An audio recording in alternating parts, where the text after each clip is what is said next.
Bom dia, hoje é 1º de setembro de 2019, estamos iniciando a tertúlia matinal de número 163, a qual vamos conduzir aqui. Meu nome é Nilce Oliveira, sou voluntária da Conscienciologia há 20 anos. Bem-vindo vocês que estão aqui presentes no Tertuliário CAEC, aos que estão assistindo online, aos que vão ainda chegar, ou que vai assistir depois, também vendo o vídeo. Sejam todos muito bem-vindos, as consciências, as consciex também, é sempre bom a gente lembrar, boas-vindas para todas. Bom, nós vamos falar do dogmatismo com um olhar conscienciométrico, um estudo conscienciometrológico. Então, não é só falar do tema pelo tema, né? A conscienciometrologia ela é um subcampo da holomateriologia que busca mensurar o grau evolutivo no qual, né, a consciência se encontra, onde a consciência se posiciona. O meu trabalho aqui ele está centrado da gente buscar averiguar o nível pessoal de autodogmática a partir da autopesquisa. Então, a proposta é essa, é a gente fazer um olhar para o dogmatismo e verificar o que ranços, o que a gente ainda pode ter a respeito disso, o que nós podemos fazer em prol da nossa própria evolução. A minha pesquisa foi nesse sentido, trazendo muito para mim e também trazendo, mostrando aqui a metodologia que eu utilizei, esperando assim contribuir, né, com que progridam as pesquisas nesse sentido. Então, para começar, eu trago uma ortopensata do professor Waldo. É o seguinte: o discurso sem debate é mero sermão. É mero sermão. O sermão é dogma, a dogmática é ignorância. Então, nós não queremos aqui estar na ignorância. Nesse sentido, então, eu convido, né, todos vocês aqui que não deixem que essa apresentação seja um mero discurso, mas sim que haja participação, que haja debate, que traga a contribuição de vocês.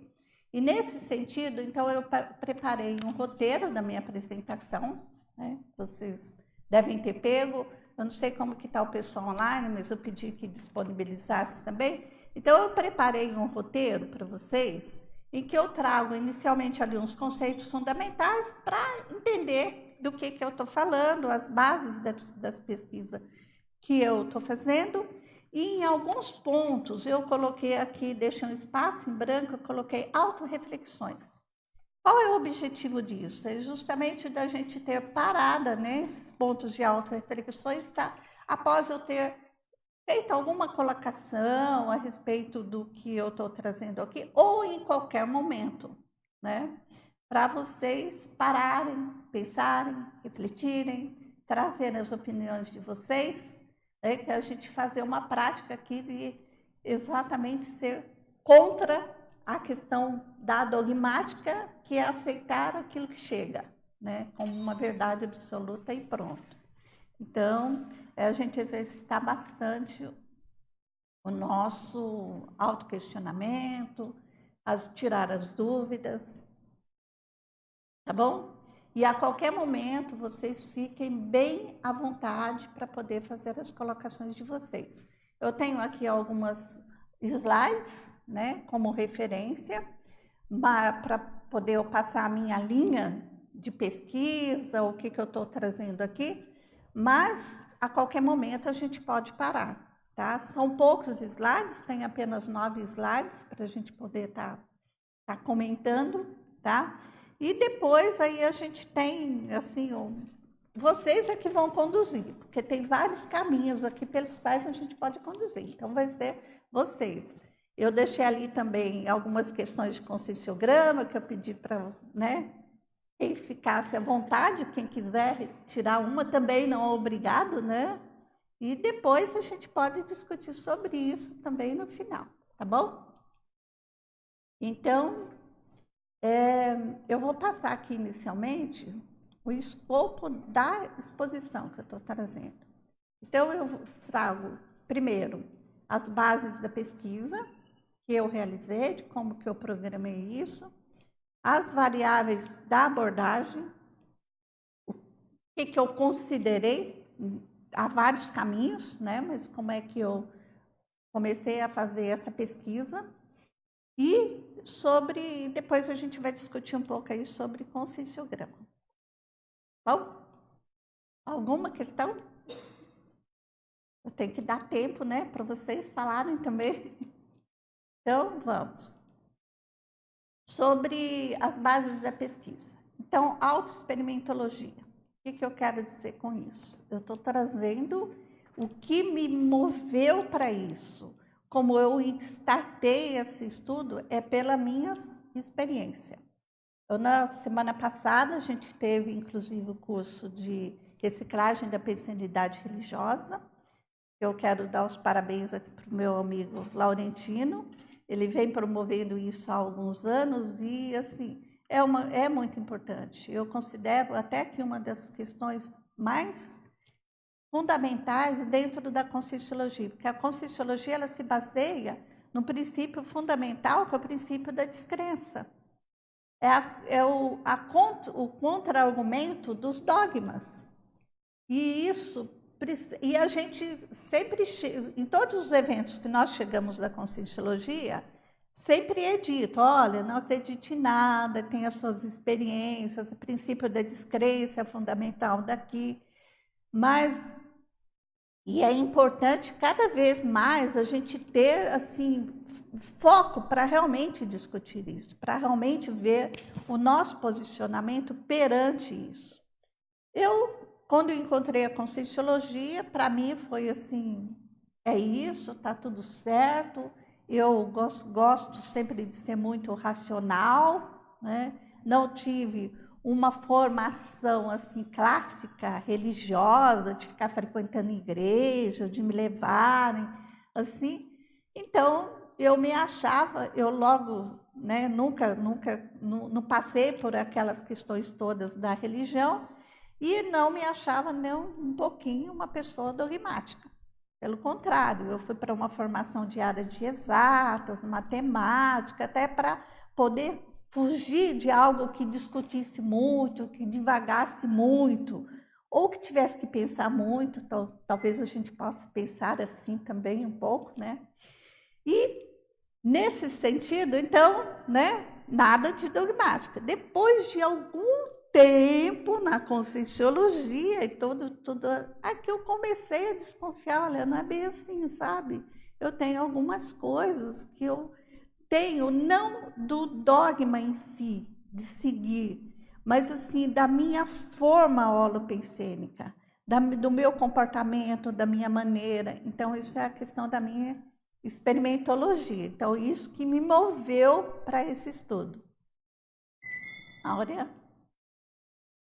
Então, o que me moveu a estar aqui também, dentro dessa temática, é justamente o que eu observo é a necessidade da autoatualização, né? Dentro que você falou do movimento do grupo, né?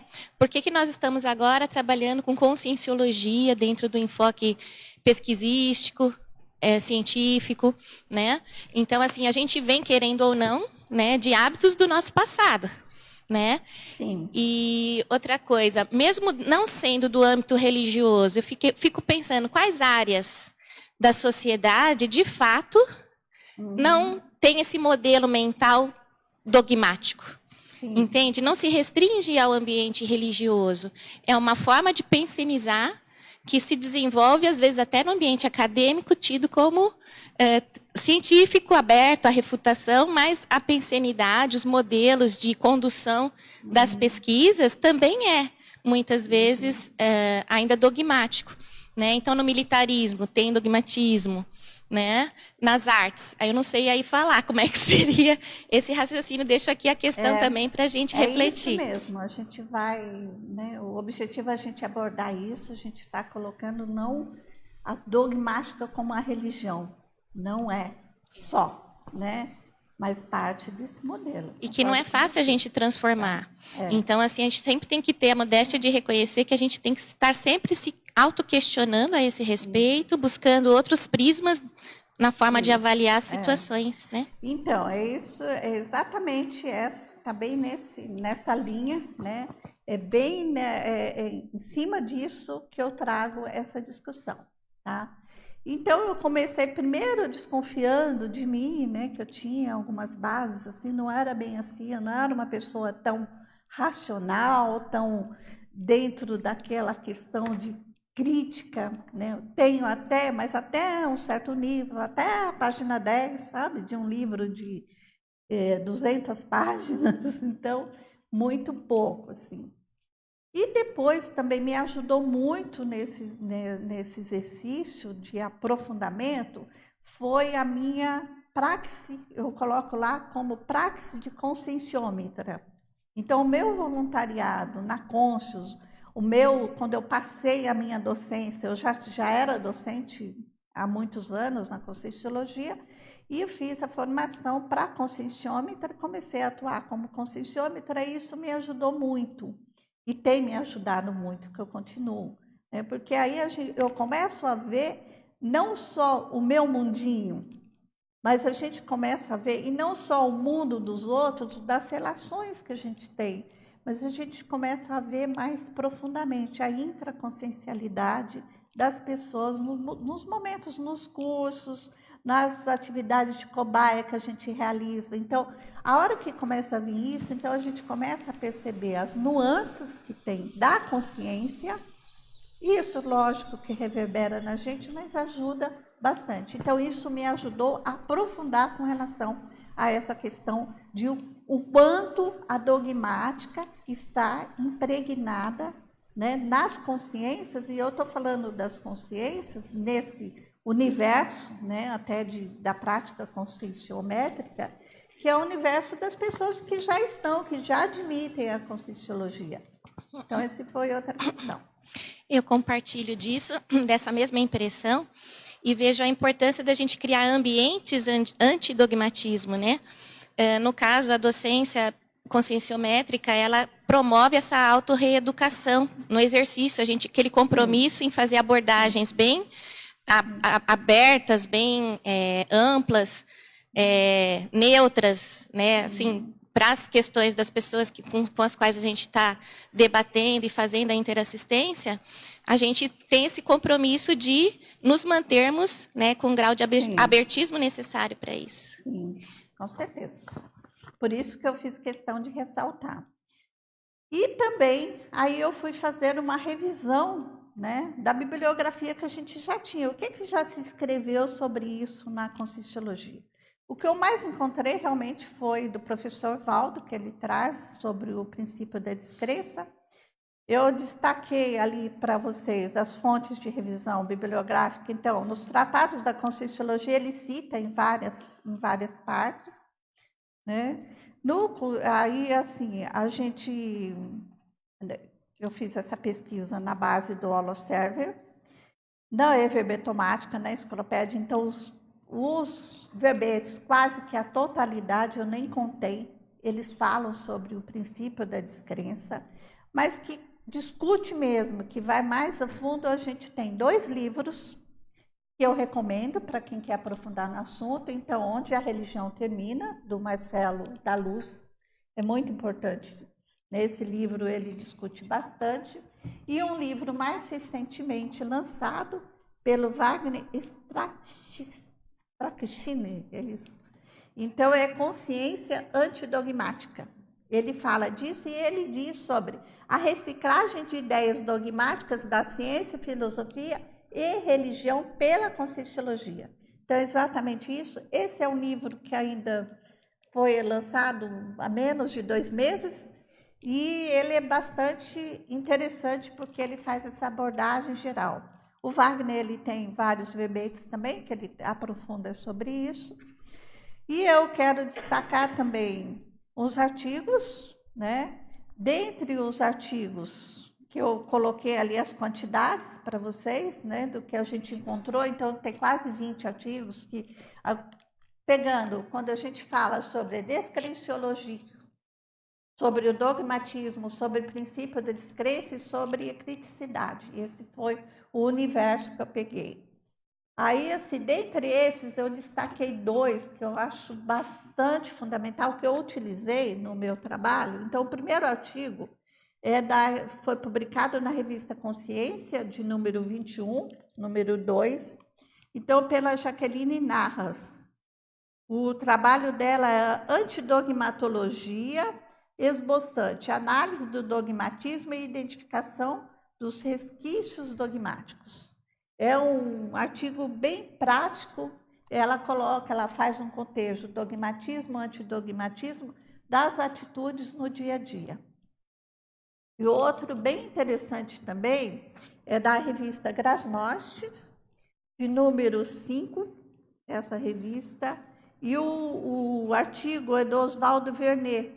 Então, ele fala sobre descrenciograma, autoavaliação da teática descrenciológica.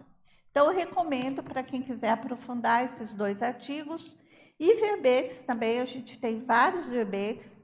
Dentre os verbetes, então, eu destaco Complemento da Descrenciologia, do Valdo Vieira, esse é um dos primeiros verbetes dele, do Laurentino Afonso, que a gente tem a honra de estar aqui presente, né? Alforria da Dogmática, então é bem, né, nessa linha do antidogmatismo, e Autopensenidade Descrenciofílica, também do Oswaldo Vernet. O Oswaldo vem escrevendo bastante nessa linha da descrença, da antidogmática, né? Por aí. Então, fica aí a indicação para vocês, tá bom? Vamos adiantar aqui. Então, variáveis de abordagem. Então, o que eu estou pegando, né? Primeiro, eu vou ver qual é o confort do dogmatismo. Então, eu comecei trabalhando pelos contrapontos, né? Então, o contraponto, o que é o dogmatismo, o que é o contraponto do antidogmatismo. Para isso, então, a gente precisa ver a abordagem que eu estou trazendo aqui. Então, eu gostaria que vocês verificassem, porque eu não tenho ali na transparência, eu vou ler a definição de dogmatismo de antidogmatismo. Eu me inspirei para essa definição, uma definição que eu construí, mas que eu construí inspirado no que eu li, e eu inspirei bastante no que a Jaqueline Narras trouxe. Ela traz o dogmatismo, e aí eu aproveitei para o dogmatismo, para o antidogmatismo, como um modelo pensênico. Então, o modelo pensênico, o dogmatismo, um modelo pensênico submisso à credulidade, acatando proposições consideradas inegáveis, excluindo a possibilidade de discussões ou refutações e tendente à emissão de opiniões peremptórias, cabais e incontestáveis. Então, eu quero destacar bastante, primeiro, essa segunda parte, porque a primeira parte, ela não traz muita dúvida para a gente. Normalmente, quando nós falamos de dogmatismo, a gente está falando muito dessa questão de não refutar, de aceitar aquilo que chega, de ter a verdade absoluta do que vem dos outros, né? Então, é a questão da passividade. Mas tem o outro lado também que se nota do dogmatismo, que é a questão de impor, de levar a sua verdade, né? De querer estar sempre certo, por exemplo. E aí a gente vê uma série de traços que pode estar mostrando isso. Então, por exemplo, o que vocês acham quando há a presença muito de rigidez, pensamento rígido? É isso. Tem ranço dogmático aí ou não? Parece que sim, né? De controle, a pessoa controladora, né? De quem tem, por exemplo, a querer deixar tá tudo certinho, tudo bonitinho, abafar conflitos, né? Vocês lembram de mais algum outro aspecto? Pode ir pensando, né? Oi? Tá. Perfeccionismo, sim, claro, né? Perfeição, afinal de contas. Pode existir também agressividade, né, em defender a ideia que acha que é a verdadeira. Então, agressividade. Agressividade também é muito. Teve alguma opinião contra? Tá tudo bem enquanto está concordando, né? Na hora que não. Autocracia. Autocracia também. Aí tem uma série de coisas. O antidogmatismo, então, que é o que nos interessa mais, é o oposto disso. É o modelo pensênico, cuja conduta padrão, mediante o recebimento de alguma informação, de alguma explanação, de alguma explicação ou afirmação, é a análise crítica e racional. E ao emitir opiniões, suscita a via de esclarecimento, fornecendo dados para que os interlocutores cheguem às próprias conclusões. Então, de novo, né, no antidogmatismo, reforçando esse complemento da segunda parte, porque a primeira parte não é novidade para ninguém, né? Pelo menos, teoricamente, a gente ouve falar do que é o antidogmatismo, é eu não aceitar, então eu criticar, eu debater, eu falar. Mas e na hora que a gente está expondo? A hora que a gente que vai ter interlocutor e não somos o interlocutor? Oi? Essa definição eu construí a partir de tudo que eu li, tá? E ela foi muito inspirada lá na definição da Jaqueline Narras, também de um artigo que eu não citei aqui, mas da Adriana Rocha, em que ela fala sobre cosmoética. Ela não fala exatamente sobre o antidogmatismo, mas que me ajudou a inspirar para construir essa definição. Agora, também, gente, eu coloco aqui para vocês. Vocês concordam com essa definição? Tem alguma crítica sobre ela? Algum complemento? Outra questão importante também é que, geralmente, a gente considera a crítica como algo que vai ser contra mim. Então, eu não poderia nem estar perguntando isso daqui para vocês, porque eu corro o risco de alguém chegar aqui e desmoronar totalmente com a minha definição, né? Mas eu estou fazendo exercício para não ver dessa maneira, mas ver assim, que o que alguém vai falar, o Ivan vai falar, o Laurentino vai falar, vai ser para contribuir, para melhorar e para a gente avançar. Isso. É bem bacana, eu não estava por dentro ainda do tema e tal, mas é muito sincrônico com o que eu vim pensando.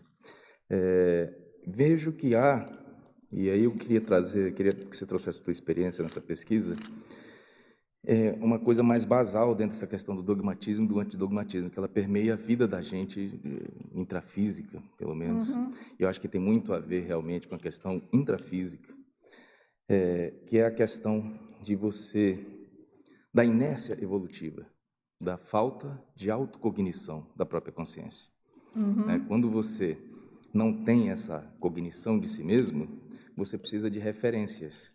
Sim. E normalmente a consciência, veja se eu tô fazendo aqui um raciocínio e ver se você concorda comigo ou se você tem alguma coisa para acrescentar, porque é isso que eu estou querendo buscar. Quando a gente não tem essa autocognição, a gente precisa de inferências e de referências. E essas referências acabam cristalizando na gente um modo de ser. E muitas das vezes a gente traz de paragenética para paragenética de várias vidas. Então, eu estava lendo alguma coisa no livro da Sandy Bustos, né? Aquele lá sobre o manual da projeção e tal, e falava exatamente disso, de as nossas tendências que se refletem nos nossos dogmatismos, aquelas crenças que a gente tem sobre a gente mesmo e sobre o mundo que nos cerca, da nossa paragenética e das nossas múltiplas vidas, sem autoconsciência da própria existência. Né? Então, acaba que, não te parece que a questão de você ser dogmático tem a ver com essa inércia evolutiva, porque você começa a caminhar evolutivamente mesmo a partir do momento em que começa a ter a consciência de si mesmo na multisserialidade, na multiexistencialidade, né? Porque senão a gente continua repetindo existências. Então a gente vem às vezes com aquela tendência para um determinado tipo de ideologia, a gente vem com aquela tendência para um determinado tipo de religião, ou de crença sobre como as pessoas devem se portar, ou como a gente mesmo tem que se portar, vidas e vidas e vidas e vidas. Queria que você fizesse, então, respondesse essa pergunta. Qual é a relação do dogmatismo com a inércia evolutiva? E se o omni-questionamento, gente, a gente começar a se questionar, né, que é o que acho que a conscienciometrologia vamos dizer assim, instrumentaliza a gente para isso, né? Se ela seria a mola propulsora da evolução, né? Sem o omni-questionamento, você não começa a duvidar de si mesmo.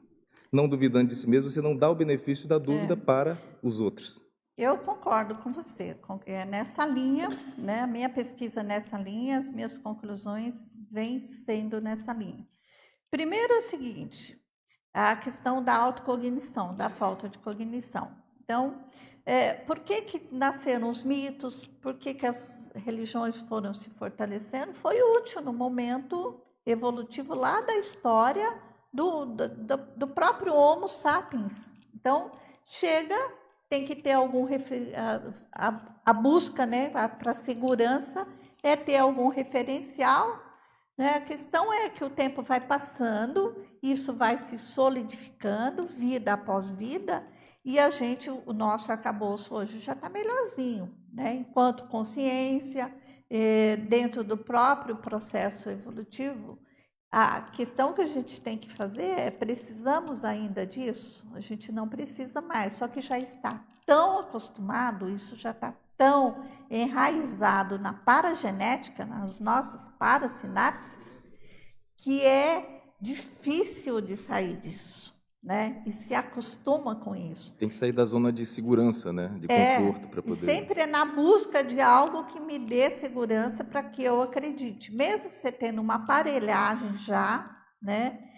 Mental somática, psíquica, para poder sair desse modelo. Essa é a questão. E isso é que a gente está querendo discutir aqui. Por que a gente ainda tem? E que não é... Eu chego à questão seguinte, não é feio a gente tem porque nós fomos, né? Essa faz parte da nossa história. A gente passou por vidas e vidas, né? Dentro da religião e até nos possibilitou chegar aqui, né? A gente poderia estar mais avançado? Poderia, em termos evolutivos. Mas nós estamos onde estamos hoje. Então, assim, não é jogar fora tudo que passou, olha, isso que passou. Vamos descartar aquilo que não precisa mais. E, nesse sentido, eu não vejo outro caminho a não ser o aprofundamento na autopesquisa, na autocientificidade, buscando cada vez mais a autopesquisa, a autocientificidade. Existem vários caminhos para isso.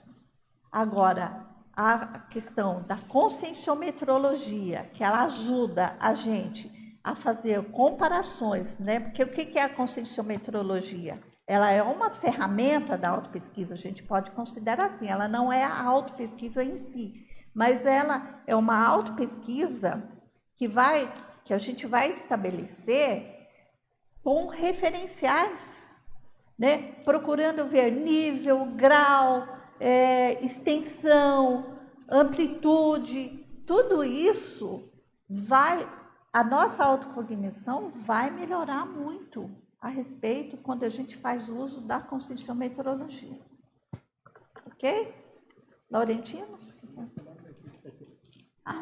Ô, Nilce, bom dia. Tem uma dúvida. Na verdade, eu estava pensando uma coisa parecida com o que você falou, sobre a questão da pessoa se sentir segura, né? Então, qual a relação que você pode fazer entre o dogmatismo e o antidogmatismo e a construção de uma autoconfiança sadia?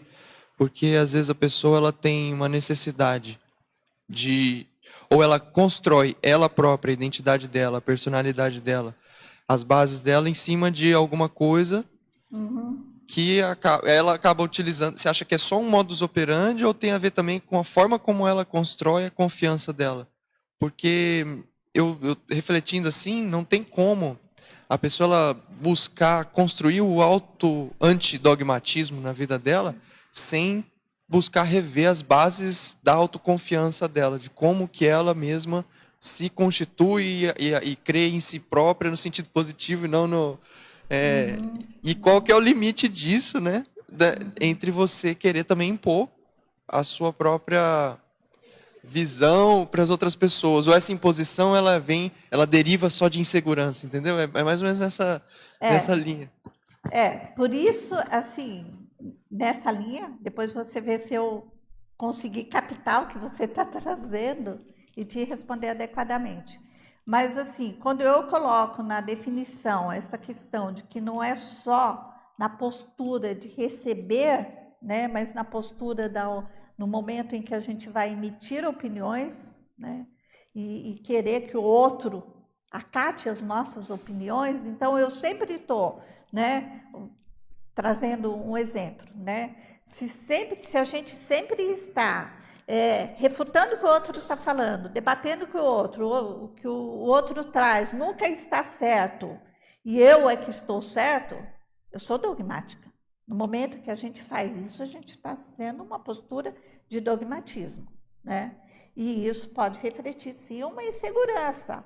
Ou não uma insegurança, é uma questão, eu não sei se é sempre insegurança, porque pode ser uma questão, aquilo está tão sedimentado, que ela está tão segura naquele mundinho restrito das informações dela, que assim, para ela é totalmente segura. Ela, de fato, né, ela tem certeza, ela tem convicção absoluta de que aquilo que ela está expressando, que a maneira dela é mais correta. Então, eu não vejo isso como uma insegurança em si. É exatamente isso que eu estava pensando, porque eu falei, não, a pessoa ela é insegura. Mas não necessariamente. Às vezes ela pode ter tanta segurança ou tanta autoconfiança, vamos dizer, no sentido negativo, um excesso, que também não dá abertura para a reflexão. Então a gente tem que encontrar Isso chama-se jactância. E na realidade não é uma questão de insegurança, é insciência. É falta de conhecimento do resto. Isso é quando a consciência se arvora a achar que ela sabe aquilo tudo. Né? Então é porque ela não tem, é aquilo que eu estava falando, ela não tem autocognição e heterocognição. Então falta para ela elementos para ela pensar sobre as possibilidades que existem além dela. Então é uma autocentragem isso aí. Né? Totalmente fora da casinha, do contexto. Quer dizer, mas ela é muito segura. Muito segura. Eu penso assim, se eu estou muito segura, se eu tenho muita confiança, certeza que eu estou correta desse jeito, para e pensa melhor. Será que existem outras possibilidades? Existe alguém que pensa diferente de mim? Essa dúvida só é possível. Por que esse alguém pensa diferente de mim? Se pensasse. Estou vendo que a discussão está se amplificando cada vez mais, mas tem um pontinho crítico que eu não vi ainda. É a questão do estudo. A gente fala de autopesquisa, de analisar aquilo, etc. Mas, para que a gente possa saber, tem que ir além. Tem que conhecer além...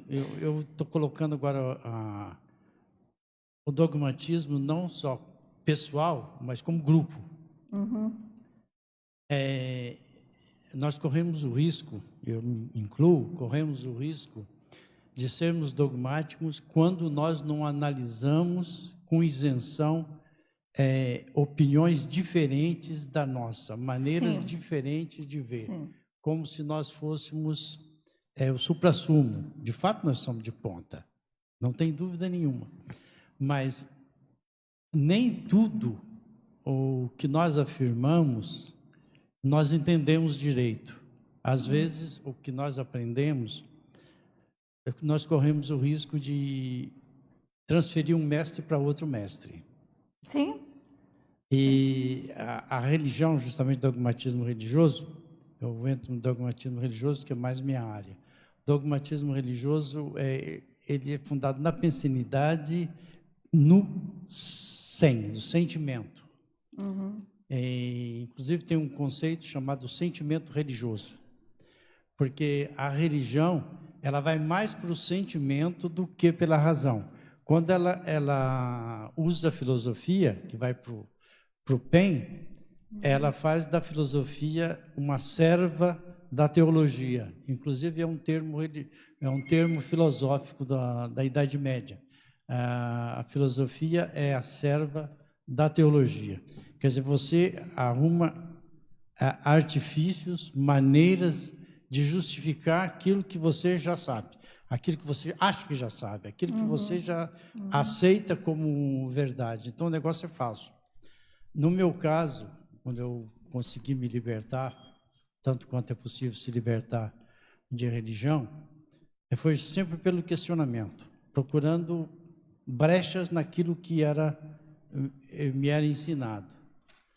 E como a base não filosófica, a base da religião cristã estava na Bíblia, nos 2 testamentos, quando eu fui justamente dissecar aquilo, estudando, né? Estudei vários anos isso daí, aí eu comecei a ver os furos, as coisas que nos passavam assim por cima como se fosse, mas não era.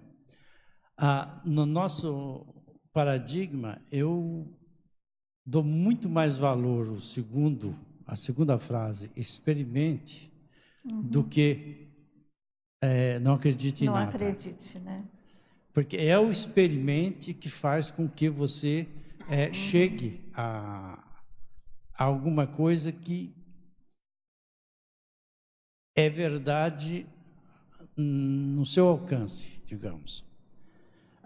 É justamente a verdade relativa, porque a verdade em si, ela deveria ser absoluta, mas a nossa compreensão, é que muda. Até um certo ponto. Exato, até um certo ponto. E uma verdade relativa, ela satisfaz aquele momento. Mas, aprofundando, nós vamos além. Agora, se nós começarmos toda afirmação que foi feita dentro da Conscienciologia como sendo, estratificada, nós já estamos sendo dogmáticos. Eu vou chegar a uma coisa que vai provavelmente até escandalizar alguns, mas não me interessa. Eu faço a pergunta, Deus existe ou não existe? O que você acha? Não existe Deus? O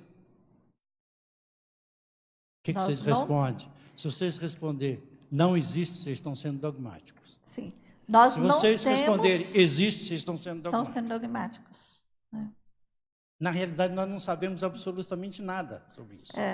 A gente precisa... Não há como, nós não temos dados, nós não temos meios, nós não temos compreensão. A questão é a gente estar aberto para a possibilidade... A chegar a uma compreensão. Até de chegar a uma conclusão que é totalmente contrária àquilo que a gente pensa hoje, né? Aí, nesse sentido, é importante a gente sempre ver esses contrapontos, né? O que contrapõe, né? Eu pensar, né? Diferente daquilo que eu estou pensando, que outras possibilidades existem. E você trouxe a questão do sentimento, né? De pegar pelo sentimento. A gente está falando de modelo pensênico. Quando eu falo em modelo pensênico, eu refleti bastante sobre isso. Então, é o pensamento, é o sentimento, a energia. Por isso, às vezes, dá essa discrepância. Eu penso de uma maneira, eu penso de acordo com o que está escrito lá no princípio da descrença, né? Não acredite em nada a princípio, né? Procure ter as suas próprias experiências, mas o que verdadeiramente está, né, me movendo, né, no momento em que a gente não está atuando daquela maneira, é o sentimento, né? Exato. Às vezes pode até ser a energia também, no momento em que tem assim uma força energética muito maior, que a gente acaba sendo engolido. Então, você não consegue suportar, né, a energia e acaba, né, não tem um preparo energético ali para poder se sustentar e acaba ficando obnubilado pela energia. E, né, o pensamento não se sustenta. Agora, se o sentimento não tiver fortalecido, né, aquilo traz conforto, aquilo traz paz, aquilo traz bem-estar, né? Todos isso a gente está falando da expressão de sentimento, que ajuda a manter essa postura que já está muito sedimentada. Então, é muito mais fácil. Não é tão simples assim, a gente ir só pela racionalidade, pelo pensamento, pelo tal. Não, como é que está a minha questão, né, de sentimento? Eu concordo com você com relação à questão da cognição, né? O Ivan tinha falado da autocognição, então a gente precisa da autocognição, mas a cognição também, a gente cada vez, né, maior ao redor, né? Tudo que existe ao redor. Ler bastante, gente, pesquisar, estudar, verificar o que se pensa, o que já se pensou, qual que é a linha de raciocínio do outro. Eu gostaria de acrescentar alguma coisa que mexe muito comigo, sabe? Eu gosto de passar aquilo que mexe comigo. Há afirmações da Conscienciologia, que o professor Valdo nos trouxe, que aparentemente não, no meu nível ainda são teorias, porque eu não experimentei ainda. Agora, tomando o professor Valdo como modelo, o que ele fez que ele conseguiu chegar a isso? Que ele conseguiu, por exemplo, para ele, a existência de serenões não é uma teoria. Para ele, mesmo quando ele estava aqui no físico, era uma experimentação. Ele tinha tido contato, e vários. O que nós devemos fazer para chegar a esse nível? É isso que é importante. E é aí que vem a questão da experimentação. Nós temos que talvez o termo não seja... Essa é uma expressão... nós temos dificuldade de vocabulário. Seria desejável, digamos, que a gente se esforçasse tanto para vivenciar as técnicas, os meios colocados à nossa disposição, para que nós possamos desenvolver nosso parapsiquismo a tal ponto e nos desenvolvermos, nos evoluirmos, fazermos nossa reciclagem a tal ponto que nós possamos, talvez, se não for nessa existência, em outras, a gente conseguir chegar a esse nível. É nesse ponto que eu vejo a questão do experimentar. Essa importância de você mesmo vivenciar aquilo que é proposto. Do contrário, nós seremos teoricões. Tá, mas assim, eu concordo com a questão do teoricão, né? É a minha preocupação. Tá. Agora, enquanto a gente não experimenta, como é que fica? Enquanto não experimenta, eu vou ficar negando também, totalmente? Talvez se tenha lógica. Sabe, eu penso que tem uma flexibilidade aí também para a gente... Se tem lógica. Para mim, a teoria do serenão tem uma lógica imensa. Então, ela faz sentido. Mas eu, conscientemente, ainda não me lembro de ter entrado em contato mas com a algum. possibilidade de admitir alguma coisa, né?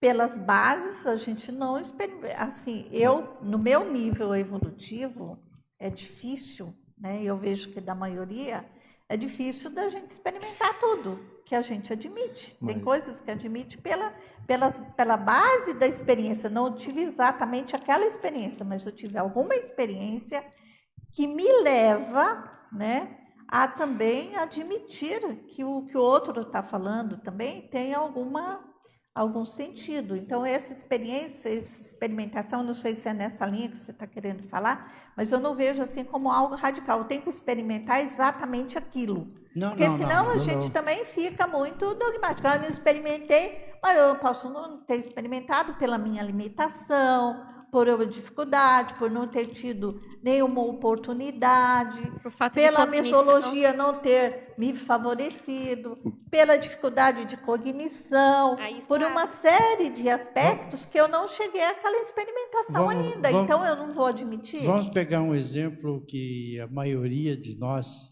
já experimentou, que é a projetabilidade lúcida. Sim. Aí é que eu queria chegar. Em algum ponto, de alguma vez, ou algumas vezes, a maioria de nós já passou por isso. E uma vez que você passa por isso, realmente, que você sai do corpo e volta consciente, aquela experiência sua é base para que você aceite o que o outro teve experiência, afirma. Porque você sabe que aquilo é real. Embora a sua experiência não tenha sido idêntica dele, ou você não tenha ido digamos, em comunidades bem evoluídas, né? Mas você esteve do outro lado, você esteve no extrafísico consciente e voltou consciente, isso aí te dá uma... Não, isso dá uma força, isso facilita, né? E o nível de compreensão do que o outro está falando é muito maior. Exato. Né? Eu acho que nisso a gente tem um grande exemplo, ele trouxe até o exemplo do professor Valdo, e dentro da Consciologia, agora, do que você está falando, Laurentino, só a experimentação vai dar esse abertismo consciencial para que você admita coisas além de você. Não há nada mais prioritário, estou falando de mim agora, exatamente, você trouxe a tua casuística, né, aquilo que move a gente. A gente chega num limite, e dentro da própria Consciologia, que se a gente não cuidar, a gente vai ficar na teoria e dogmatizando verdades relativas de ponta que o nosso professor Valdo trouxe ou que outras pessoas colocam. Por quê? Porque o grande esforço é fazer aquilo que ele exemplificou, que é investir na nossa autoprojetabilidade. Até coloquei aqui. A autocognição multidimensional verídica para você, né? É fruto do autoesforço da autoprojeciologia. E não tem nada a ver com você confirmar o que foi que o outro experimentou. Tem a ver com você confirmar o que é a sua realidade consciencial perante o entorno. E isso vai te dar a tua autocognição, de saber quem você é, onde é que você está inserido, qual é o teu nível evolutivo. E aí você vai ter, talvez, no meu nível, eu não tenho a experiência que o professor Valdo tinha de ter contato com serenões. Mas, seguramente, eu já poderia, se tivesse mais autoesforço na minha autoprojetabilidade, condição de estar retornando para o local onde eu fiz meu curso intermissivo, estar encontrando os meus colegas intermissivos projetados que já têm essa capacidade de estar retornando, ou estar encontrando com o meu orientador evolutivo a fim de estar sempre alinhando cada vez mais a minha proex. Então, por que eu não faço isso? Aí é que vem o antidogmatismo. Será que eu estou muito confortável dentro dos... Eu também não quero ser polêmico aqui, dos meus, entre aspas, dogmas conscienciológicos. Então, eu tenho me questionado nesse sentido. Por que eu tenho que aceitar só tudo que o Valdo colocou dentro dos tratados? Mas é justamente não temos, o que a gente está querendo discutir. Não temos, né, Volante? Nós temos que experimentar isso. A possibilidade de tudo aquilo, independente de quem veio, né? As possibilidades, como é que a gente reage diante disso, a possibilidade de ter uma contra-argumentação. Agora, tem que tomar cuidado também quando a gente traz assim, o caminho é esse, sabe? Esse meu caminho é que a salvação é desse jeito que todos têm que se resolver. Não sou eu que estou... Pode não ser Pode não ser. Pode ser que na sua casuística, para você, dentro do teu nível de cognição, de experiências, seja por essa via. E para uma série de outras pessoas também, que estão ali similares com você, também seja essa guia. Mas, será que é para todos? Né? Será que para todos o início, o start é por aí? Ou a experiência que ele tem que ter? Aí, assim, né, Laurentino, a projetabilidade lúcida. Você já partiu de um ponto em que a maioria de nós já teve. Mas e quem de nós que ainda não teve?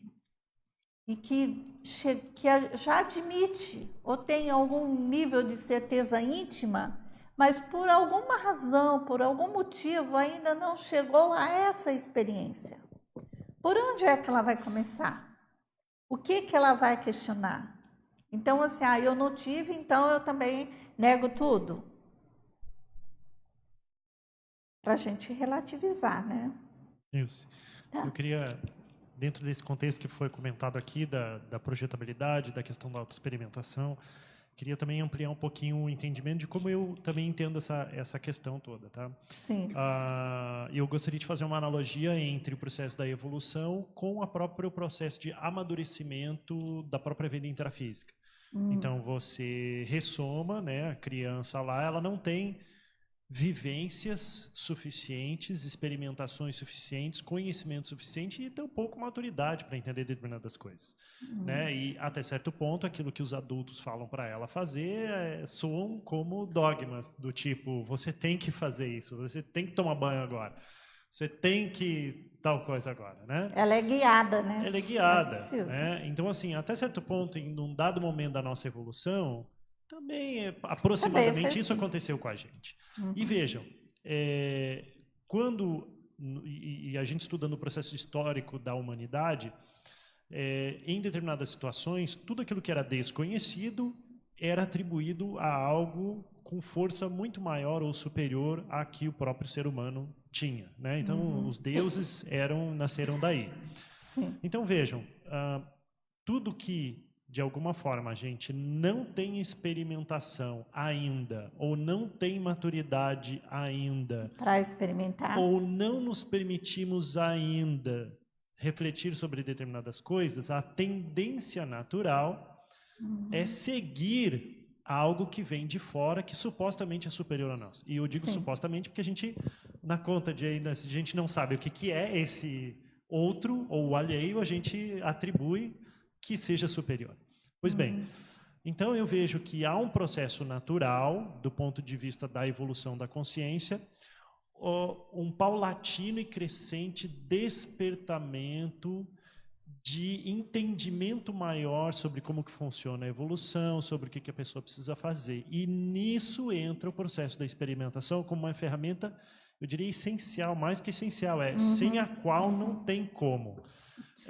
Por exemplo, você consegue alcançar determinado conhecimento ou entendimento pelo estudo, mas tão só pelo estudo você não consegue alcançar. Vai chegar um momento em que, para você ter a constatação íntima, a compreensão de fato, tem que passar pela experimentação. Concordo com você. O inverso também é válido, ou seja, só a experimentação não significa que você vai saber o que está acontecendo. Exemplo, própria projeção, que foi o exemplo citado.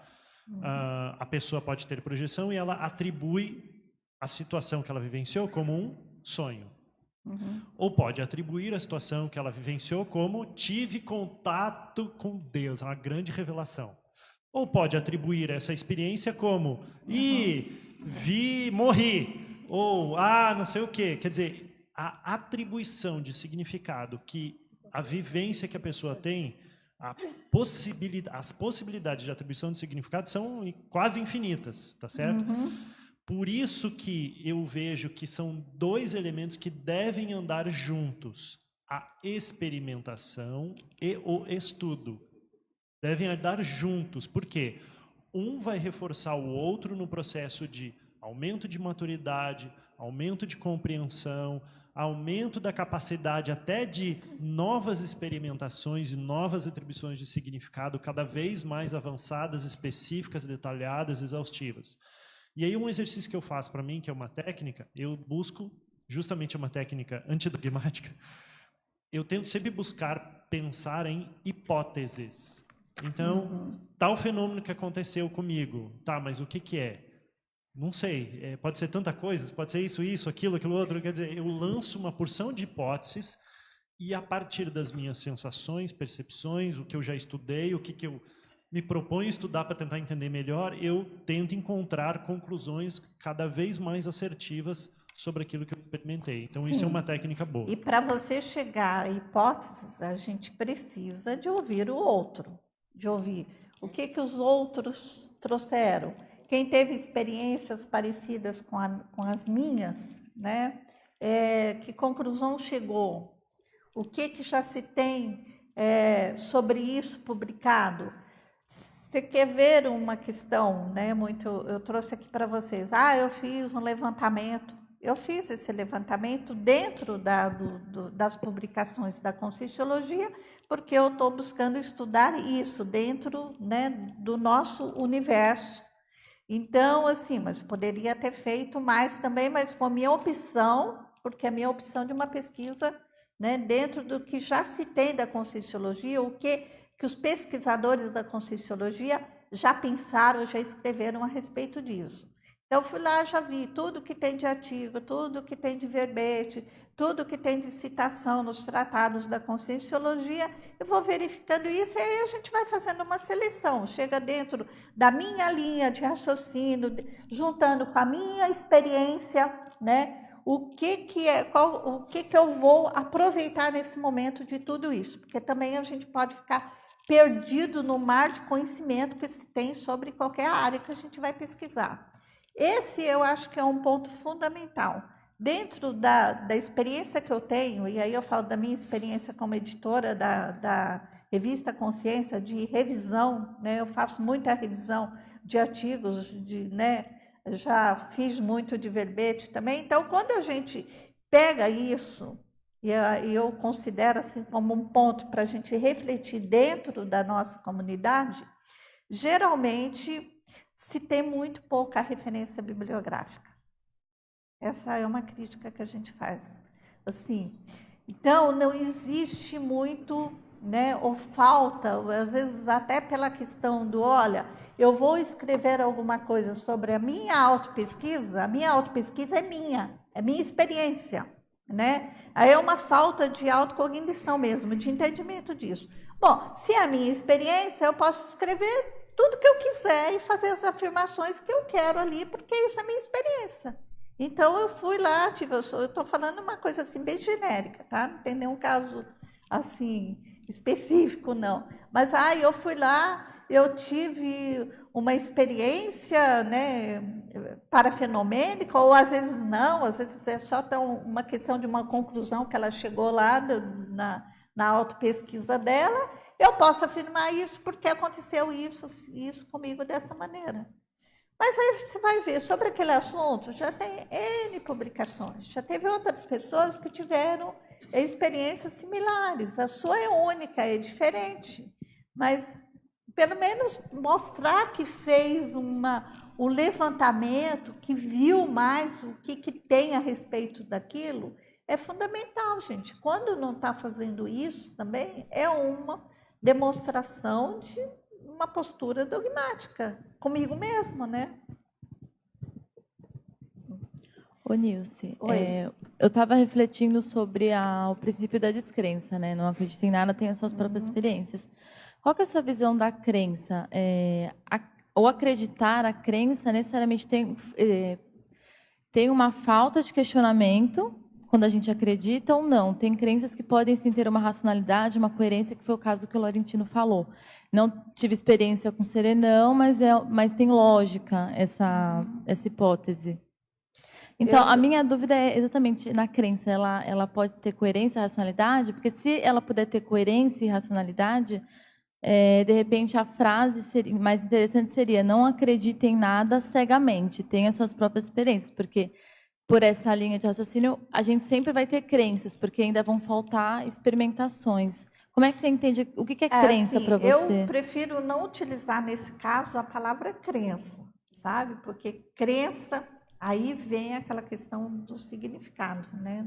Da origem. O conceito de, olha, tá aí, tá uma verdade estabelecida, né? Então, nesse caso, eu utilizo a palavra admito. Eu não creio, eu admito, né? Eu tenho por hipótese. Uma temporalidade, né? Isso, admito. Né? De acordo com as minhas experiências, de acordo com tudo que eu já conheço a respeito, eu vejo possibilidade, admito. Então, eu prefiro a palavra admissão. Admissão, né, da possibilidade daquilo. Eu queria só pontuar isso que eu achei muito importante que você trouxe, Nilce, da questão da base, né, bibliográfica. Ontem até estava vendo está tendo a Bienal do Rio, né, e tem duas autoras infantis muito, Ana Maria Machado né, e elas dando uma entrevista que elas foram homenageadas nessa Bienal, né, e elas já produziram juntas mais de 400 livros infantis. E a repórter, a certa altura, pergunta para ela como que elas conseguem ser tão assim, profícuas, né? E elas falam assim, eu não deixo de ler nenhum dia. Então, ela baseia o que ela escreve, que é para crianças, e as crianças se maravilham com os livros delas, nas experiências que elas têm, das leituras que elas fazem. E trazem isso para a experiência delas, elas falando, e elas conseguem traduzir isso nas emoções, nos sentimentos que as crianças querem ler e querem, né, e que se identificam. Então, se a gente se nós crermos que só as nossas experiências é que vão trazer subsídios para discutir as coisas sobre o universo, nós estamos sendo altamente reducionistas, né? E isso já é um dogmatismo assim do mais crasso. Talvez a dificuldade até agora trazendo para a minha experiência, assim, para minha dificuldade de escrita, talvez um pouco dessa visão de que você tem que ter muita bagagem bibliográfica para você refletir sobre aquilo. Isso é importante. Mas se também você ficar com a crença de que você vai conseguir abarcar tudo o que você precisa... não estou fazendo uma crítica à tua pontuação, mas estou fazendo a crítica exatamente à pessoa que, por causa disso, nem escreve, né? Não fala das suas experiências. E quando fala das suas experiências, quer escrever, por exemplo, um livro, até na Conscienciologia, aqui trazendo as suas experiências conscienciológicas, a experimentologia que tem da especialidade que tem, trata aquilo com esse dogmatismo que você falou de crer que aquilo é a experiência dela e que ela não tem que referenciar isso, ou que contrapor, ou que refletir em cima das experiências dos outros, né? Então, achei isso muito importante da gente prestar atenção. Um equilíbrio aí, né, gente? Mas, assim, eu impor alguma coisa só porque eu experimentei, é importante a gente ver. Ou então, e também, assim, a maneira de colocar que diz muito, né? O que vai mostrar o nosso grau de dogmatismo ou não é a forma como a gente atua, né? Eu posso dizer a mesma coisa, eu posso escrever a mesma coisa do mesmo jeito, a mesma coisa, o mesmo conteúdo, mas o jeito, a maneira como a gente traz é que vai mostrar o que tem ou não tem de dogmatismo. Então, você pode escrever as suas experiências, pode trazer tudo aquilo que você experimentou, né? Mas a maneira como vai colocar isso é que vai mostrar se tem um tom dogmático ou não. E é o que vem carregado no pensene, né? Toda a nossa expressão, ela é pensênica. Eu queria só colocar uma reflexão que eu vim fazendo a respeito da experimentação.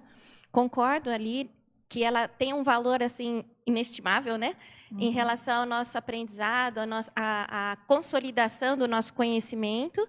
Mas essa experimentação ela tem que ser interpretada, tem que ser feita uma leitura dessa experimentação também, né? E é nessa medida em que o estudo constante, a reflexão constante vai possibilitar com que a gente assimile essa experimentação de uma forma antidogmática, de uma forma madura, evolutiva, porque senão existem experimentações que são interpretadas de modo fanático, de modo obtuso, e aí isso atrapalha até o processo, né?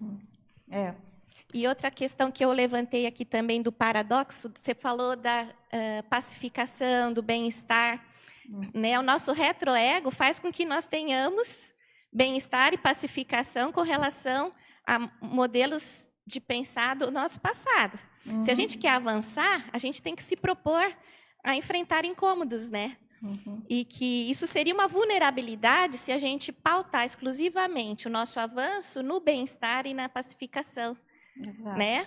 E aí aqui pode entrar, por exemplo, a TACOM até certo ponto, às vezes até necessária em certos contextos, mas também sair disso e buscar vivenciar esse incômodo da revolução, né, dos pensenes, do pensamento, para que a gente possa alcançar outros patamares, né, de conhecimentos e de vivências. Senão a gente corre o risco de até ser lavado cerebral, porque se você está naquela pacificação, naquele bem-estar e tudo, e não sai daquilo, você não vai modificar nada, né?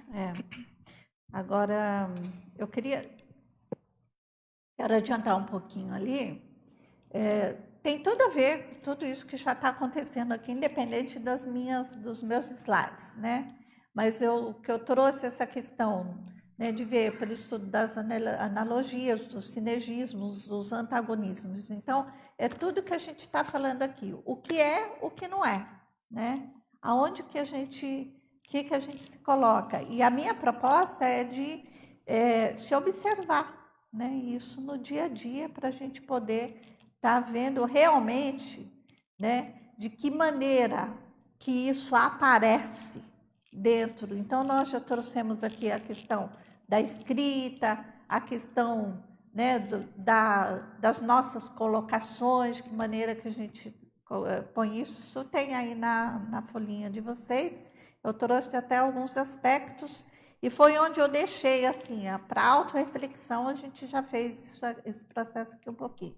E um outro aspecto importante também, a gente já permeou isso, mas podemos discutir um pouquinho mais, com relação à interaciologia, nas interações, onde que isso aparece? Então, no perfil, eu pensei nesses aspectos, nos perfis atuantes, né? Qual o perfil que a gente, né, com o qual a gente se manifesta, onde a gente está? Isso tem a ver com os nossos papéis sociais, com a nossa profissão, com a forma como a gente interage com os outros, nos diferentes tipos. Por exemplo, o perfil perante uma autoridade, ou perante alguém que você considera como sendo uma autoridade. O perfil perante o liderado, ou aquela pessoa que pode ser uma submissa. Isso pode ser diferente. Pode ser que manifeste o dogmatismo de uma maneira para um público e de outra maneira para outro público. Ou perante um determinado público, né, dentro daquela área de atuação, dentro daquele aspecto, é antidogmático. Para outro, não. Então, a questão que a gente tinha falado aqui do conhecimento, da cognição, do estudo, naquela área em que se conhece mais, ou que já estudou mais, ou que já permeou mais, ou que já tem mais experiência, então é mais fácil de manifestar o antidogmatismo. Mas quando entra numa seara que ainda não tem isso, é mais difícil. Então, um aspecto a gente considerar essa questão dos perfis também. Não assim, eu sou totalmente, né, dogmático ou totalmente antidogmático. Não, em que áreas? Então, eu posso não ser uma dogmática religiosa, mas ser uma dogmática dentro da ciência, ou dentro da conscienciologia, ou num outro aspecto. Então, eu fiz uma dissidência da religião, mas entrei num outro segmento, e agora vou ser dogmática aqui. Isso os nossos perfis vai mostrando, porque se você tem um determinado perfil, de na hora que aquilo sedimenta, aquilo, agora achei, agora a verdade é essa, né? Aonde for vai estar sendo dogmático. Você falando aí me fez pensar na maneira de ler. E de interpretar. Como é que nós nos comportamos quando estamos lendo? Nós dialogamos com o autor ou nós aceitamos o que ele diz? Ou nós simplesmente somos antagônicos ao que ele diz? Isso é importante ser ou não dogmático. Se você for totalmente antagônico, sem mais nem menos, você está sendo dogmático. Se você aceita, você está sendo submisso, dogmático submisso.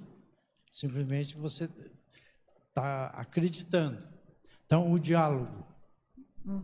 E quando chega a um ponto que eu não tenho conhecimento naquela área, eu raciocino, deixo em suspenso, vou procurar me informar. Ter mais uma outra opinião, senão eu corro o risco de simplesmente absorver aquela afirmação. E muitas vezes, a gente vê em citações por aí afora, nesse mundo, a pessoa diz, fulano de tal disse isso. Fulano de tal é de anteontem, né? Quando eu falo anteontem, até o século XIX, para mim é anteontem. Sim. E quando há 2.000 anos, 2.500 anos, já foi dito aquilo. Tem autor daquilo lá. E tem pessoas que já repetiram aquilo durante séculos. E a pessoa leu em tal livro, que expressou, às vezes, sem citar, que ele pegou de outro, e corre para aí afora que fulano disse, fulano falou isso. Fulano falou, fulano repetiu isso. É diferente. Então, a gente acaba sendo dogmático nesse ponto também, porque você está afirmando uma coisa que não é. Só para complementar. Um fake news, como você disse. Então, essa questão de a gente estar sempre atento na leitura e dialogar. Eu gosto do termo dialogar. Você vai refletindo com o autor. Ele fala uma coisa, você pensa, e aí a gente progride. Acho que é fazer exercício desse aparelho que a gente tem. Exato. De a gente do raciocínio, onde quer que esteja. Não, Nilce, só para complementar, é bom lembrar que existe uma técnica que propõe que a gente faça uma leitura com mais heterocrítica, né? Que é a técnica da heterocrítica da obra útil. Então, é uma técnica muito interessante que ensina a gente a estudar, a conversar com o autor e não a receber sem refletir tanto, né? Então, é bom lembrar. O que você concorda, o que discorda, né? O que vai tem pensar mais? Tem um livro que está vindo por aí, que é a Leitura Lúcida. Legal, também. Eles iam colocar o título Leitura Útil e depois colocar Leitura Lúcida, que é justamente da turma da Leitura Lúcida. É um livro que ainda está em... Não, são vários autores. Tem um curso, são vários autores. Ele ainda está em andamento, mas é um livro que eu já digo para vocês, é bom ler quando ele aparecer. Tem a gente procurar os recursos que tem para isso. Um outro aspecto que dá para a gente verificar essa questão, né? O que está presente, se é mais o dogmatismo, o antidogmatismo, né?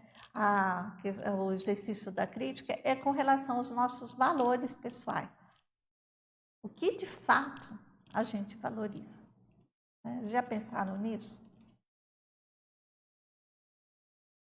E como é que a gente vai ver o valor? Pelas escolhas, por exemplo, pelas decisões. O valor não é aquilo, eu valorizo, né? Por exemplo, eu valorizo a assistencialidade. Quantos dos nossos valores são crenças sobre nós mesmos, né? São crenças sobre nós mesmos. Aí a gente valoriza, às vezes a gente diz que valoriza aquilo que ouvimos que é bom. Mas não é, de fato, o valor real que nós praticamos, que a gente tem. O ideal para um determinado contexto, né? E aí a gente passa, às vezes, até ingenuamente, a acreditar que realmente temos aqueles valores. E não temos. Então, é um aspecto, é outro aspecto que eu acho interessante pensarmos, né, em relação a essa questão do dogmatismo. A outra questão, né, aí assim, mais para a gente se ver com relação aos nossos vínculos, às afinidades. Então, quais são as companhias que nós temos? Quais são as nossas amizades? Né? Com quem que a gente se dá bem? Existe uma tendência natural humana de rechaçar aquele que não concorda. Não concorda muito. Eu digo assim, natural humana. Será que é natural humana mesmo? Mas é o que acontece na maioria. Né? E a gente vai, o que a gente vai aprender com quem pensa igual a nós? Se for no sentido de discussão, alguém que pensa igual, mas esse igual é de debate, de ampliação, de um ajudando o outro a chegar às novas conclusões, é positivo, no sentido, né, do antidogmatismo. Mas se for alguém que concorda com tudo que nós falamos, ou que a gente concorda com tudo que ele fala, então eu só quero ficar junto com alguém que sabe mais do que eu. E tudo que essa pessoa falar, eu anoto e vou seguir. Não é positivo. Ou não estou dizendo, né? Vou retirar aqui que eu falei. Não é positivo ou não é. Não é ideal para o tema que a gente está falando. Pode ser positivo para a pessoa dentro daquele momento evolutivo dela. Vocês concordam?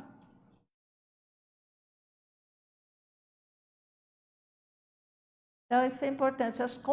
Com relação à questão, essa parte de vínculo, é importante a gente lembrar dos estabelecimentos de afinidades que a gente mantém em função do holopensene. Então, aqui vale também as companhias extrafísicas.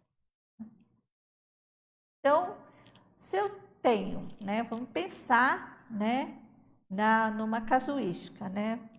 Se a gente tem um passado religioso, a gente tem vínculos fortes, estabelecidos, com consciências extrafísicas que vêm de um histórico religioso, quer tenha sido ele, né, de que forma foi, ou mais dogmático, essas são companhias que nós mantemos. Então, isso pode influenciar na pensenidade? Pode influenciar na pensenidade. Então, voltando naquela questão de que há meios, há áreas em que a nossa manifestação pode estar mais dogmática do que outras, é para se considerar também, ficar mais esperto com relação a isso. Agora, eu também não sair acreditando que sempre, né, é porque tem consciência também que está ajudando a reforçar. Ok? Bom, outro aspecto que é importante também no momento que a gente vai... Aí, assim, isso daqui não só para o antidogmatismo, mas em todo o movimento de autopesquisa e principalmente de conscienciometria. É a gente procurar verificar dentro daquilo que eu estou falando, né? Quais são os fatos, quais são os fatores, né? E que confirmam aquilo. De que maneira? Se eu estou me assumindo, né, com determinado... Aí dentro do processo da autocognição também, né? O que sustenta a afirmação que eu estou fazendo? A crença que eu tenho com relação a fatos externos e com relação até a fatos em relação a gente mesmo, né? Dentro do nosso posicionamento. Então, é outro aspecto que eu trouxe interessante, né? Assim, que eu pensei aqui em criteriologia, que eu acho que seja fundamental nesse processo. Então, ver a abrangência, né?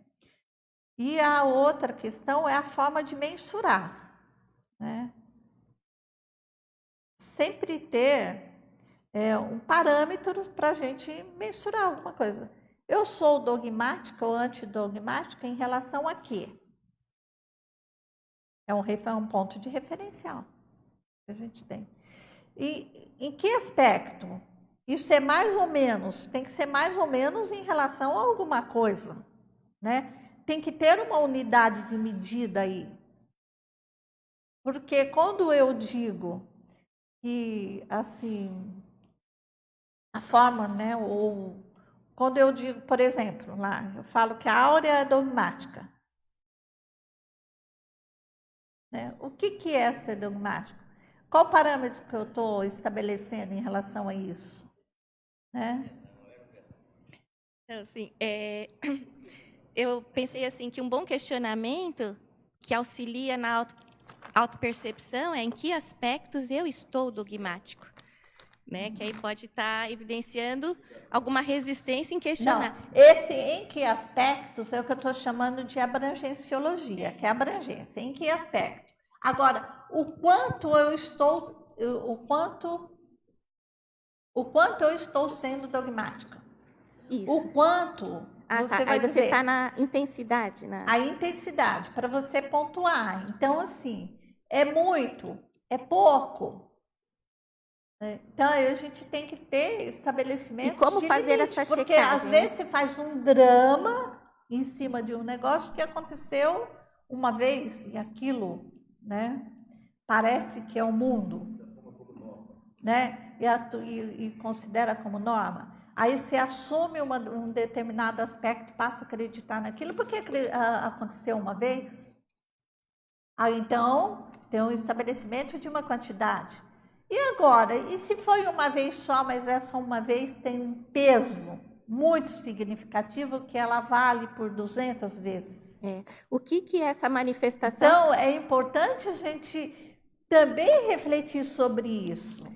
A unidade de medida não é só quantidade. Isso. Por que é a unidade de medida, né, Nilce? Na conscienciometrologia, isso também é uma manifestação consciencial. Sim. Né?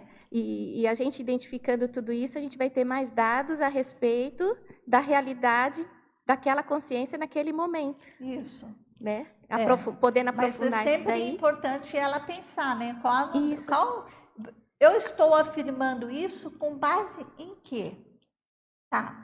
Com base Esse no é o fato. início do aprofundamento, para você chegar e com se base compreender melhor. No fato, isso mesmo. Então, com base no fato que aconteceu. Tá bom, esse fato aconteceu. Então, vamos refletir Mas sobre agora, ele. sim, esse fato, qual a significância desse fato dentro do universo das minhas experiências? Qual o significado eu atribuo a esses fatos? O significado, né? E o quanto que ele realmente tem. Qual a extensão dele? Qual a reverberação?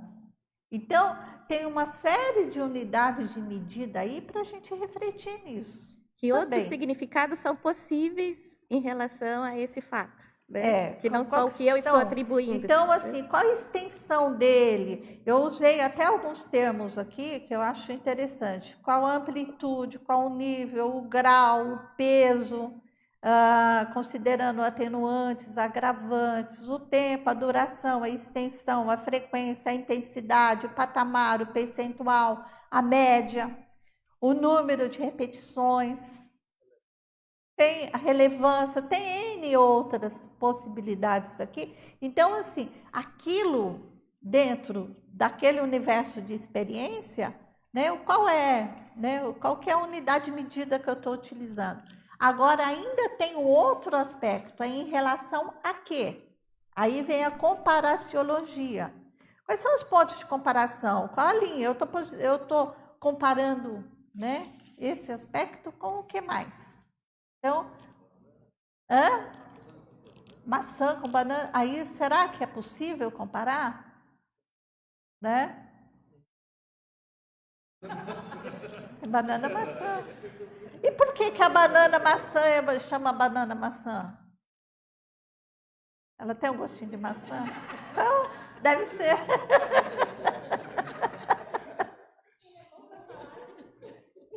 Como é que a gente... Tá. Então, bom.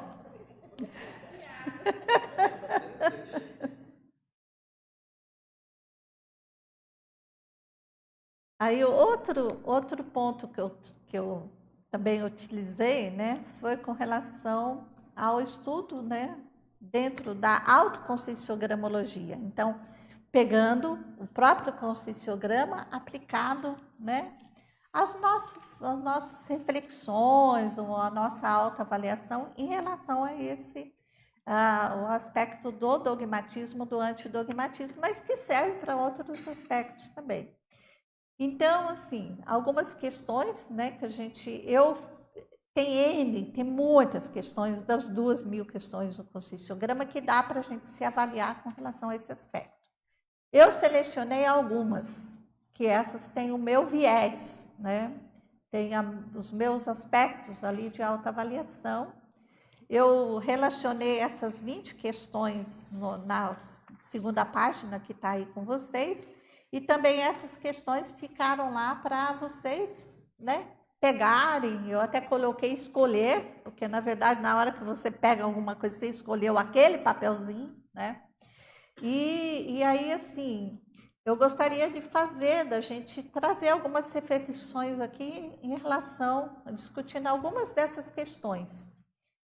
Então, o que é importante, uma vez que a gente tem uma questão uma questão dessa, né, para ajudar no nosso aprofundamento, na nossa autocognição em relação a essa temática que eu trouxe do antidogmatismo. Então, interpretar e associar essa interpretação com uma casuística, ter um discernimento disso. E depois a gente procurar, né, lucidamente se classificar diante da questão. Tá? Alguém gostaria de discutir uma dessas questões, sim, de maneira geral? Se quiser, pode trazer sua casuística, se não quiser também, pode ser de uma maneira, né, a gente pode fazer aqui.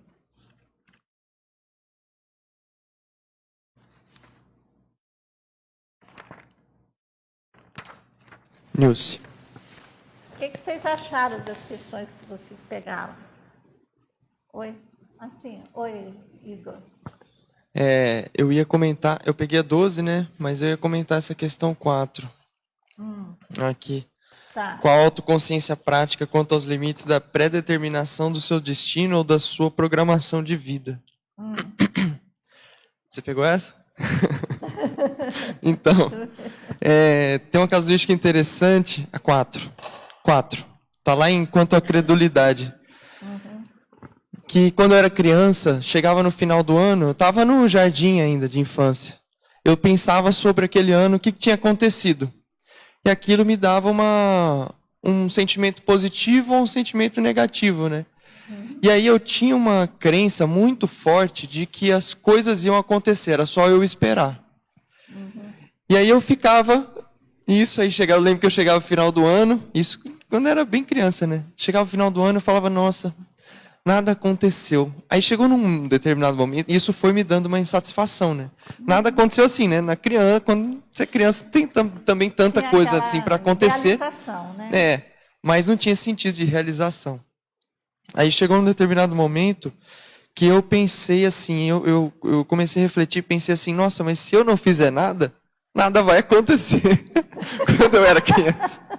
Mas o que eu vejo, né? Disso aí, analisando, tem uma crença, né, arraigada desse processo da pré-determinação ou que você vai esperar e as coisas vão naturalmente acontecer na sua vida, né? E isso aqui é importante porque no caso do intermissivista, se a gente for parar para pensar, a ProEx ela não vai acontecer sozinha, né? Você vai precisar fazer um esforço muitas vezes fora do seu comum para conseguir alicerçar ali as bases, tanto para alicerçar as bases da sua ProEx, quanto para poder executar ela no seu dia a dia, né? Porque significa um alto esforço maior, né? E E no limite, isso aqui a gente está debatendo essa questão do quanto que você quer ser livre para escolher as coisas e determinar, né?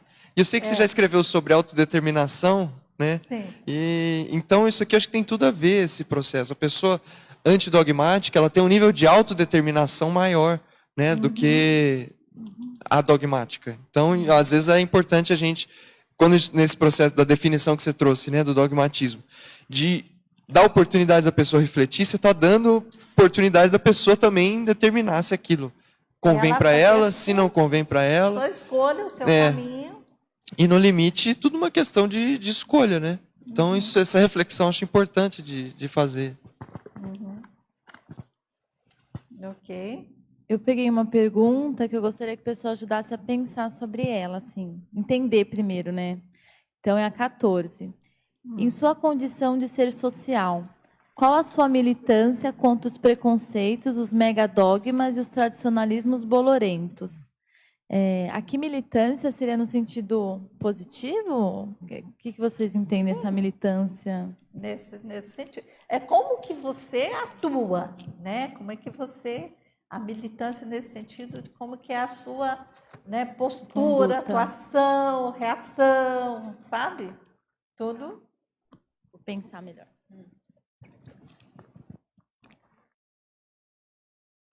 E ela está falando, né, em relação ao que você presencia, de preconceitos, né? Então, sim, aí é pensar como é que, né, dentro da sua casuística você reage.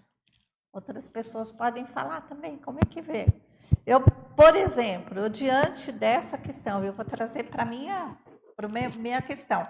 Quando eu presencio, né, preconceitos, megadogmas, umas posturas assim mais tradicionais, tem situações em que eu fico simplesmente, né, eu observo isso assim. Isso não é comigo, né? Ela é com outro. Eu não tenho nada a ver com isso, né? Eu tenho uma tendência que não é positiva nesse caso, de ficar fora da situação. Mas então, preconceito, né, contra o homossexual. Tudo mas bem. nem sempre não é positivo. É uma escolha né? dele. Mas eu não saio nem em defesa da minoria, não tenho uma tendência para sair defendendo as minorias, e nem também para eu poder ficar criticando, mas aí eu evito, aí eu vou para a via da evitação. Né, não está Tem que ter discernimento nesses momentos também, né, Nilce? Porque nem sempre você tem que sair de militando. Sim, né? Mas autoposicionamento é outra coisa, né? Você ser... Porque, assim, pelo menos na minha assistência sob demanda. Óbvio que você não vai se meter dentro de uma situação em que aquilo você não tem que se meter. Sim. Se você for... Eu acho que essa pergunta tem mais a ver com autoposicionamento em relação a isso, né? E tem a ver com Tares, porque o autoposicionamento é Tares. Não, mas ela fala com relação a como a sua militância contra. Então, mas militância é negativo. Então, a gente... Militância é palavra negativa. Mile significa soldado. Não. Então é uma batalha. questão é você ir, assim, você reagindo, olha, então eu levanto bandeira, é a minoria que acaba sendo, por exemplo, racial, né? Então ela que acaba sendo preconceituosa porque todo o resto mas militar, maioria... eu acho que aí o professor Valdo colocou dentro dessa questão, militar nesse sentido, militância é você fazer... Não. Talvez sem, não é tão positivo. A militância aqui, gente, ela pode ser tanto, aí a gente, né, vai vendo as nuances de tanto trabalhar com o conscienciograma. Ela, na verdade, ela quer dizer como que a gente reage contra os preconceitos. Qual é a sua ação efetiva, talvez, né? É como a gente atua. É a proatividade. Então, por exemplo, essa atuação, ela pode ser, assim... militar mesmo, de ir lá e assim, pode ser excessivo ou pode não ser? Ou ela pode ser mais amena, ou ela pode ser neutra. sabe? Então, qual é o grau? Qual é? Aí a gente vai se dar uma nota aqui. Você pode combater Então, eu posso ter uma militância realmente de maneira cosmoética do ou militar excessiva. do ataque, né? Entendi. Que eu vou direto e ataco, porque atacar o preconceito é outro preconceito, né? Ou assim, ou reagir de uma maneira, né, em que eu entendo exatamente os dois lados, ou E uma não faz reação nada de ficar isenta, que também não é positiva totalmente, pelo menos se você não ataca. É uma escolha também, né? E nem também fica na... É uma ação também. Se né? isentar também é uma escolha, uma ação. Também, aí, pode não ser aí a melhor, tem, dependendo do contexto. Aí por isso que entra a questão da autocognição. Como é que eu reajo? Não reajo, né, indo a ferro e fogo, no sentido mesmo de, né, de estar contra, mas também não faço nada. Ou, de fato, eu compreendo o lado daquela consciência que é diferente da maioria, né? E assim, não preciso ficar brigando com todo mundo, mas eu tenho uma compreensão, né, mais aprofundada a respeito daquilo, da opção dela, do jeito dela de ser, da condição social em que ela se encontra. Ô, Nilce, só para complementar... Então, vocês veem que não é tão simples assim. Esse é o ponto onde vale muito a gente entrar lá na criteriologia. E de que segmento que eu estou falando, né? Eu estou comparando o meu posicionamento, se ele é dogmático ou não é dogmático, em relação a quê? E qual é o referencial, qual é a medida que eu estou trazendo ali para dizer se eu sou ou não sou dogmático em relação a essa questão. Não é tão simples, né? Não, só para complementar, acho que isso que você está falando tem muito relação com a gente desenvolver a indignação cosmoética, que tem relação com, né, com isso, com a gente compreender como que a outra pessoa atua e pensar, então, como ela funciona, entender quais malefícios aquela condição traz para ela e os demais. Então, isso evita da gente ficar contrapensionizando, que também é um tipo de agressividade, né, que tem a ver com os dogmas. E a gente se qualifica pensando na assistencialidade, né? Então, só para compartilhar essa reflexão. Muito positivo. Mas em relação, assim, mas dá para a gente pensar e aprofundar a nossa autocognição em relação ao dogmatismo, ou antidogmatismo. Dá para a gente refletir. Eu, diante de uma situação dessa, né? Eu trouxe minha casuística bem assim. Eu tenho uma tendência, né, de ficar simplesmente neutra diante da situação. Tá? Isso me favorece por um lado, né, em relação, comparando com as pessoas que realmente são preconceituosas, que vão lá e tal, né? Tá. E também em relação ao outro lado, que também sai contra-atacando. Mas não me favorece quando eu, de fato, não entro na problemática, na questão, na compreensão. Então, é mais uma questão de fuga e não, né, de uma postura realmente... simplesmente como se aquilo não tem nada a ver comigo, mas se diz respeito à consciência, isso tem a ver com a gente também. Então, isso mostra, se eu vou fazer uma comparação de depois eu dar uma nota aqui em relação à escala evolutiva das consciências, a minha nota não pode ser uma nota muito próxima lá das consciências mais evoluídas. Como é que eu vou colocar, por exemplo, uma nota do conscienciograma que a gente pontua de 0,1 a 1, né? Se eu tenho lá o evoluciólogo que está em 70%, 75%, aí nessa faixa, se eu colocar uma nota 0,7 para mim, não dá. porque eu, assim, sabe, se eu não entro no universo de compreensão, tanto do preconceituoso, tanto da maioria como da minoria, como é que eu posso estar num patamar de um evoluciólogo? Então, a minha nota abaixa. Por outro lado, essa questão é uma questão que me assedia, me deixa assediada, assim, então, dentro dessa casuística minha, não, eu também não fico, aquilo também não me desestrutura, aquilo não me deixa, né, assim, fico mais neutra. Então, não é uma maneira positiva, é uma maneira que, né, assim, eu sustento, eu convivo, né? Então, eu também já posso tirar uma nota 0,5 que está correspondente a uma nota do desperto. Só uma observaçãozinha, você colocou minoria e maioria. É porque fala sobre preconceito. O preconceituoso pode ser minoria, nós estamos vendo na nossa sociedade. É verdade. É verdade, né? Você está certo. Tem certas minorias que são absolutamente preconceituosas e a pessoa que faz parte da maioria, a maneira de viver da maioria é negativada. Então, você tem... Agora, a gente precisa ver aqui... Mas você tem razão que a maioria dos casos...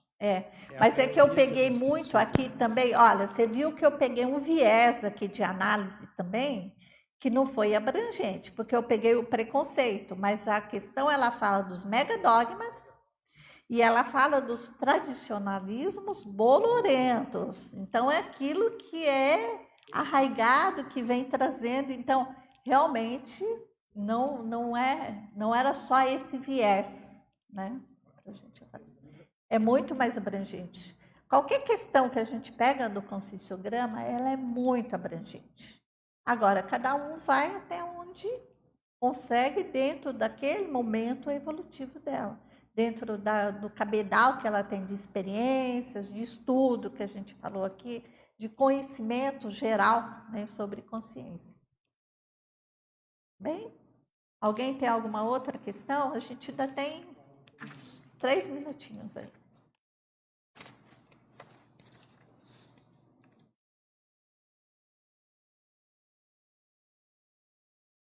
Gente. Sim. Oi, sim. Não, sobre essa questão, a questão 14, essa frase, quem não se posiciona está do lado que vai vencer, né? Ou quem não se posiciona está favorecendo o opressor, entre aspas, né?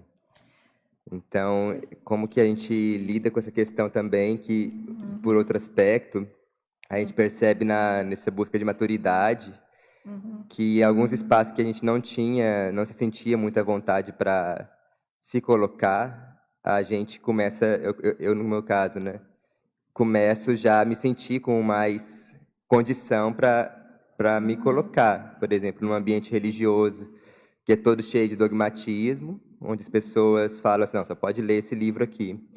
Aí eu posso explicar por quê e, com isso, assistir as pessoas que estão ali, porque eu estou combatendo um dogma ali. Sim. E de forma tranquila, sem hostilizar isso.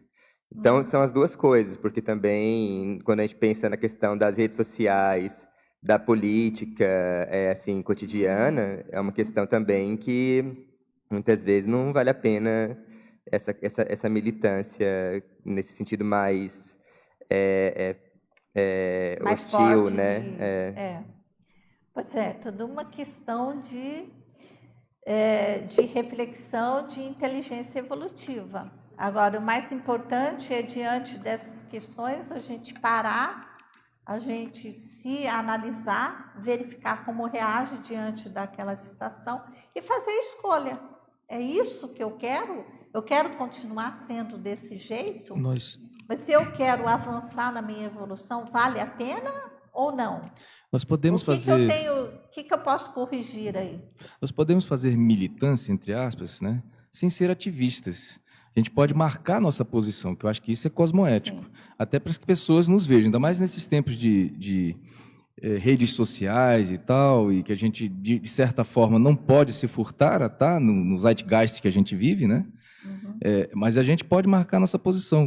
Meu pensamento é esse. A gente não precisa ficar em debate infrutífero, às vezes, com a pessoa que quer, né? E você vai ficar, não, naquele questão de convencimento e tal. Mas você pode muito bem marcar sua posição. Autoposicionamento, acho que sempre é válido, né? Olha, Sim. respeito o que você pensa, mas eu penso desta maneira. Ponto.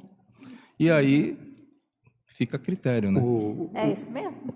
O livro e o artigo é uma forma de militância, em que você está colocando ali um posicionamento Verdade. e vai atingir as pessoas. É Você não está verdade. entrando em contenda, você está colocando sua opinião. Exatamente. Oi? Não, você está colocando sua opinião e aquilo lá vai propagar, né? É uma militância. Sim. O verbete é isso. Não, tem verbete razão, é isso, tem razão. né? Militância nesse sentido também. Por isso que, assim, que a militância e ativismo, nesse né? Acho que tem que contexto separar. da questão, ela não é só no sentido do ataque ou do ir contra, né?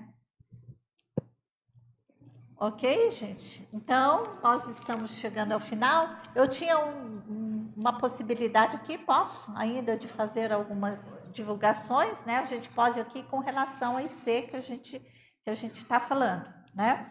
Então, assim, eu gostaria de dizer para vocês que a Consus vai ter 2 cursos em EAD. Tem um curso que é Conscienciometria da Autenticidade, vai ser 3 aulas, começa dia 17 de setembro, dia 24, dia 1º de outubro, é na terça-feira à noite, né? Então, a gente vai discutir com relação a um tema que é da autenticidade, discute na primeira aula e depois verificando isso. Tem outro curso que é Conscienciograma Sem Drama, né? Para o pessoal que está em AD, começa dia 8 de outubro, tá? E por parte do CAE, que eu gostaria, né, de aproveitar também e divulgar o 15º Fórum da TENEPS, que vai acontecer em dezembro, de 13 a 15 de dezembro. Tem a Semana da Tenepsologia e tem também o fórum que está no seu 15º ano. Então, estão todos convidados, né? Eu escolhi também falar da questão da TENEPS, porque eu acho que é muito significativo para isso que a gente está trazendo, porque eu queria ter tocado nisso, mas eu não toquei. Da TENEPS encontro um contraponto para o dogmatismo da religião. Tá. E a próxima tertúlia matinal, que vai ser na semana que vem, dia 8 de setembro, o tema é autodesenvolvimento do epicentrismo consciencial lúcido, a especialidade despertologia, e a pesquisadora é a professora Poliana Colucci. Tá bom? Então, estão todos convidados. Muito obrigada a todos. Foi muito importante. Eu já saí com algumas ideias aqui para poder enriquecer mais essa minha pesquisa.